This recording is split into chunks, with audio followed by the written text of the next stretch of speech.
Bonjour, je suis un psychologue clinicien. J'aime la lecture et j'aimerais partager les informations que j'ai apprises avec vous. Mes chers auditeurs, aujourd'hui je vais discuter avec vous sur un livre monumental. Son titre est Le pouvoir de la volonté. Ce livre-là qui a été rédigé en 1950 par Paul Clément Jagot, un grand auteur français, qui s'intéresse à son époque aux relaxations et le magnétisme. Malgré toutes ces années de l'édition de ce livre, je le trouve très utile même en 2020. Et je vous invite maintenant à prendre un carnet et un stylo pour prendre des notes qui vont vous aider beaucoup. Ce livre répond à la question suivante.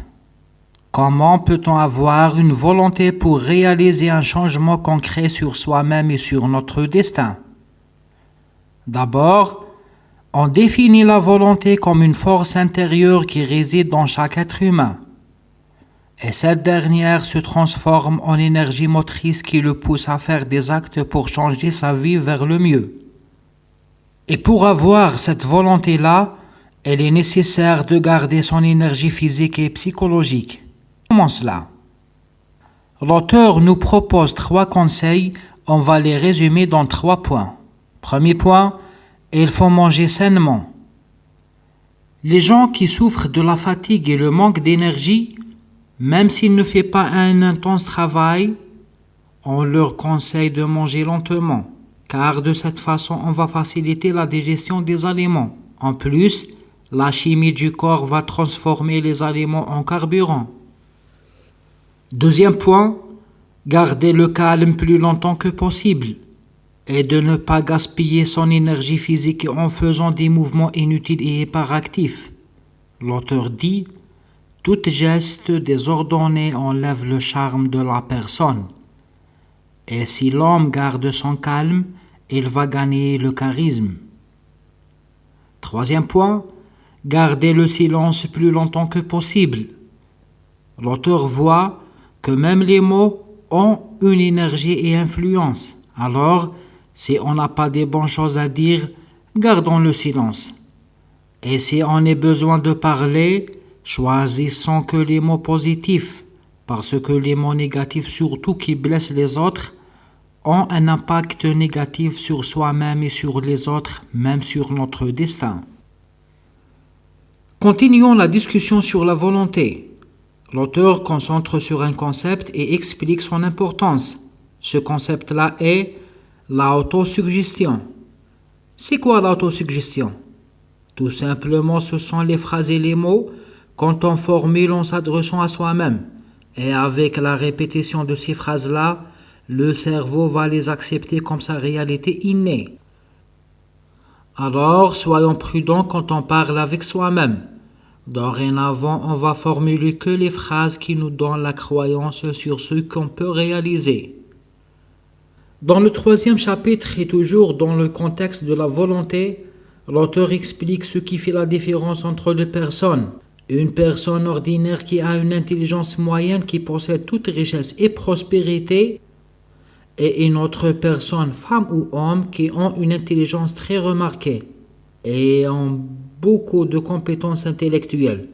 Et malgré tout cela, il vit dans les difficultés financières et difficultés interpersonnelles. La raison, selon l'auteur, c'est que la première personne a une image claire sur ce qu'il veut exactement et il utilise la lucidité de l'esprit. Et la deuxième personne, comme on a dit, malgré ses compétences intellectuelles, il a un esprit qui court dans tous les sens. Alors, il ne sait pas qu'est-ce qu'il veut exactement. C'est pourquoi il gagne sa vie en difficulté. Alors, pour avoir une volonté solide, il faut exercer la lucidité de l'esprit. Méditons chaque jour sur une image claire, sur ce qu'on veut, et désigner un but précis et clair. Et si on est malade, on peut développer notre volonté d'auto-guérison. L'auteur dit, on peut réadresser directement avec l'organe malade. On lui ordonne de fonctionner sainement. Par exemple, si on a un travail qui demande une intense concentration, on pourrait ordonner directement notre cerveau de se concentrer jusqu'à la fin de ce travail.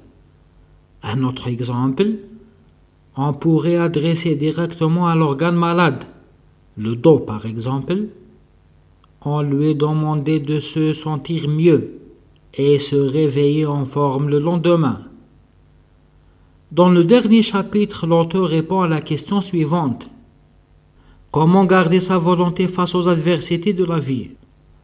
Il faut utiliser toujours des autosuggestions positives, comme on a dit auparavant.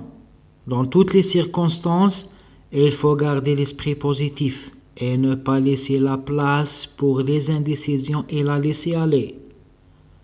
Et le point le plus important, il faut garder tes plans de développement personnel top secret entre toi et toi-même. Parce que si tu parles avec les autres sur tes objectifs et tu dévoiles tes plans, les autres vont exercer sur toi des contre-suggestions, c'est-à-dire ils te démoralisent et te dire comment tu ne peux pas réussir. Et le dernier point à développer dans ce résumé, prends la responsabilité de ta vie en main dès maintenant et mettez l'esprit mesquin à la porte.